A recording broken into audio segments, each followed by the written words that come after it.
Break नंतर घेऊया top 50 महत्त्वाच्या बातम्यांचा वेगवान आढावा।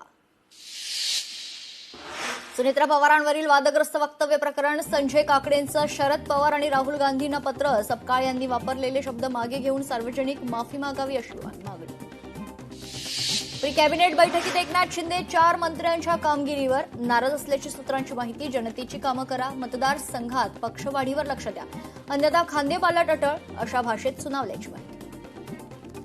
युवकांच्या आंदोलनानंतर मुंबईत लक्षवेधी बॅनरबाजी, मी जेनझी आहे, मी दोघांच्याही बाजूने आहे, शिक्षणाचा मान, भारत सरकारचा सन्मान, बॅनरवर आशय। राज ठाकरे उद्यापासून 2 दिवसीय नाशिक दौऱ्यावर, पदाधिकारी आणि कार्यकर्त्यांच्या बैठका घेणार। शहरातील खड्डे आणि संथ गतीनं सुरू असलेल्या कुंभमेळा कामांवर राज ठाकरे काय भूमिका मांडणार याकडे लक्ष। स्त्रीकडे हत्तीसारखी ताकद आणि क्षमता असते, पण स्त्री आपली शक्ती लगेच दाखवून देत नाही। इन्फोसिस फाउंडेशनच्या अध्यक्षा सुधा मूर्तींकडून सुनेत्रा पवारांचे कौतुक। लोकशाहीर अण्णाभाऊ साठे यांच्या नावानं मंजूर झालेल्या समाज मंदिराचं काम रखडलंय। ग्रामपंचायत कार्यालयासमोर आमरण उपोषण सुरू। मुसळधार पावसानंतर नागपुरातील रस्ते आणि वस्त्यांमध्ये पाणी साचल्याचं प्रकरण, मुंबई उच्च न्यायालयाच्या नागपूर खंडपीठाची महानगरपालिकेला फटकार, कर वसूल करूनही खड्डेमय रस्ते आणि पाणी साचत असेल तर कर नेमका कशासाठी, प्रश्न उपस्थित।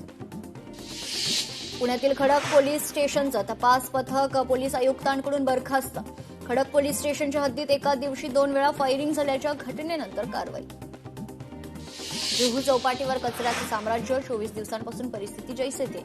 लोकशाही मराठीचा सलग 24व्या दिवशी रिअॅलिटी चेक। सीसीएमपी पात्र होमिओपॅथी डॉक्टरांची एमएफसी नोंदणी सुरू, तर पहिले प्रमाणपत्र मंजूर होताच फटाके फोडून गुलाल उधळून इंटिग्रेटेड डॉक्टर्स असोसिएशनचा जल्लोष।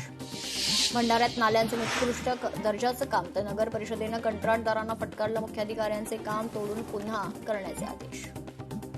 ऑरिक सिटीमुळे छत्रपती संभाजीनगरकडे मोठ्या उद्योगांचा कल वाढलाय। स्टील क्षेत्रातील एका कंपनीनं 300 एकर तर 3 वाहन निर्मिती कंपन्यांनी अनुक्रमे 100 आणि 150 आणि 70 एकर जागेची मागणी केली आहे। बीडमध्ये रस्ता नाही, एसटी नाही, शाळा नाही, संतप्त ग्रामस्थांनी काढले गावच विक्रीला लाक्षणिक उपोषण सुरू। नागपुरातील मेयो मेडिकलमधील निवासी डॉक्टरांचा संप, 1500 पेक्षा जास्त निवासी डॉक्टरांचा संपात सहभाग। नंदुरबार जिल्ह्यात पावसाची दमदार हजेरी, पावसानं ओलांडली गेल्या वर्षांची सरासरी। छत्रपती संभाजीनगर जिल्ह्यात उशिरा झालेल्या मान्सूनमुळे खरीपाच्या पेरण्या रखडल्या, 6.81 लाख हेक्टरपैकी 6.16 लाख हेक्टरवर पेरणी। लोकल थांबवून एका माथे फिरू तरुणाचा धिंगाणा, नायगाव ते वसई रेल्वे स्थानकाच्या दरम्यानची घटना। नागपूरच्या हिंगणा रोडवर मध्यधुंद तरुणानं भर रस्त्यात धिंगाणा घातल्याचा प्रकार, घटनेचा व्हिडिओ सोशल मीडियावर व्हायरल। रस्ते टाकणारा आरोपी अटकेत, नवघर पोलिसांची मोठी कारवाई। मीरा भाईंदरमधील भाईंदर पूर्व परिसरात रस्त्याने जाणाऱ्या महिलांच्या अंगावर फेविक्विक टाकून पळायचं। पुण्यातील लोणीकंद पोलीस स्टेशनमध्ये वकिलाला 22 कानाखाली मारणारा पोलीस कर्मचारी निलंबित। Advocate Sahil Shaikh triple seat बाईकवरून जाताना शिपायानं अडवलं असता दोघात बाचाबाची। अमरावतीत मुथूट गोल्ड लोन फायनान्समध्ये ग्राहकांची लाखोंची फसवणूक झाल्याचा ग्राहकांचा आरोप। 44 ग्रॅम सोने गहाण ठेवले, मात्र केवळ 24 ग्रॅम सोन्याचीच पावती दिल्याची तक्रार। ठाण्यातील मीनाताई ठाकरे चौकात गर्दुल्ल्याला शिवसैनिकांचा चोप, मीनाताई ठाकरे स्मारकाच्या ठिकाणी मद्यप्राशन करत होता गर्दुल्ला। शाखा प्रमुख राहुल नागरगोजे यांनी चोप देऊन गर्दुल्ल्याला हकलले। पुढच्या सुर्वेनगरात बंद घरात स्फोट, जिलेटिनचा वापर करून स्फोट केल्याचा संशय।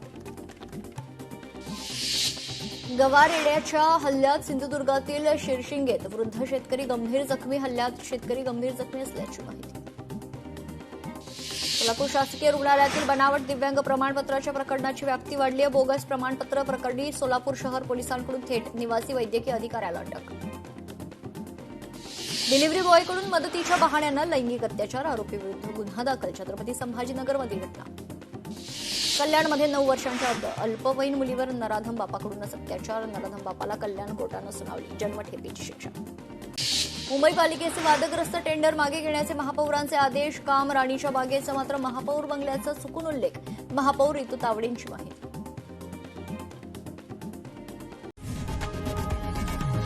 लोकशाही मराठी ऐका, पहा, जागरूक रहा।